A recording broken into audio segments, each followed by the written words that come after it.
উদ্ভিদ carbon, nitrogen, hydrogen এই তিনটি উপাদান বাদ দিয়ে বাকি সকল অত্যাবশ্যকীয় উপাদান মাটি থেকে গ্রহণ করে। এই তিনটি উপাদানও কিন্তু মাটি থেকেই পাওয়া যায়। তাহলে উদ্ভিদ কেন এগুলো মাটি থেকে গ্রহণ না করে বাতাস থেকে গ্রহণ করে? এর পেছনে রহস্যটা কি আসলে? তোমার বা আমার শরীরে হাড় থাকে 206টি, কিন্তু একজন নবজাতকের শরীরে হাড় থাকে 300টি। তাহলে এই বয়স বাড়ার সাথে সাথে কি হাড়গুলো উধাও হয়ে যাচ্ছে, নাকি এর অন্য কোনো ব্যাখ্যা আছে? ভাইরাস আমাদের দেহে কত ধরনের রোগ সৃষ্টি করে সেটা কম বেশি আমরা সবাই জানি, কিন্তু এই ভাইরাস থেকেই ভ্যাকসিন তৈরি করা হয়, যা দ্বারা ভাইরাসকেই নির্মূল করা হয়। ভাইরাস কিভাবে তার নিজের খোরাক অর্থে নিজেই পড়ে, এই গল্পটাও কিন্তু আমাদের জানা দরকার। প্রচ্ছেদনের সময় উদ্ভিদ তার দেহের 99% পানি বের করে দেয়, শুধুমাত্র 1% পানি সে দেহে জমা রাখে। উদ্ভিদ তার এত কষ্ট করে মাটি থেকে তোলা পানির অধিকাংশই কেন ছেড়ে দিচ্ছে? উদ্ভিদ কি এতটাই বোকা?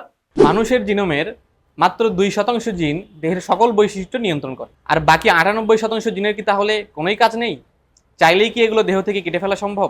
আর ওই বৈশিষ্ট্য নিয়ন্ত্রণকারী 2% জিনই বা কারা? উদ্ভিদ টিস্যু দুই ধরনের, ভাজক টিস্যু এবং স্থায়ী টিস্যু।